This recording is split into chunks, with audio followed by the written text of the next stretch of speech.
আলমারি ঘেঁটে হাতে নিল সেই বেনারসিটা, বস্তার মতো গায়ে জড়িয়ে ভীমপলাশ্রী সানাইয়ের সুরে রজনীগন্ধার শুকনো গন্ধে বিদায় হয়েছিল তার কোণে দেখা আলো। আজ মেয়েটা আলমারি ঘেঁটে শুকনো দুপুরে খুঁজে বেড়ায় সেই গন্ধ লাল বেনারসির গায়ে।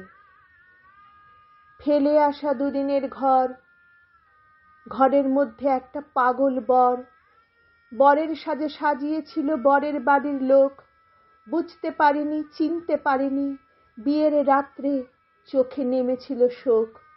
তবুও বিয়ে, তবুও নিন্দা, তবুও লগ্নভ্রষ্টা মেয়ে, গলায় দিল বড় মারল পাগল বরকে। দুদিনের এই শ্বশুর ঘর, বাপ মা হলো যে তার পর, বরকে করতে আপনজন সেবা যত্ন দিয়ে মন। গভীর রাত্রে পাগল বর পৌরসত্ত্বে দিয়ে প্রাণ মন যাপন করল নিশিরাত, ভোর ক্ষত বিক্ষত প্রভাত। কাগজপত্রে শৈশবদের নিয়ম রীতি মেনে স্বামী ত্যাগী কন্যা দাঁড়ালো বিয়ের চিহ্ন খুললে। সানাইয়ে বাজছে বিলাসখানি টরি, চোখের জল বাদনা মানামানি। বাপের ঘরে লুকিয়ে চুরিয়ে বাঁচা, বিয়ে না টেকার দিচ্ছে তারা সাজা।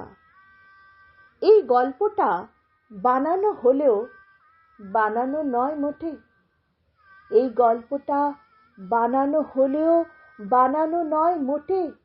এই বাংলার কোনায় কোনায় এমন ভাগ্যও জোটে, পাগল কিংবা মাতাল বর অথবা চরিত্রহীন স্বামী বিয়ে না টেকার মেয়ের জীবনে অনেক বেশি দামি।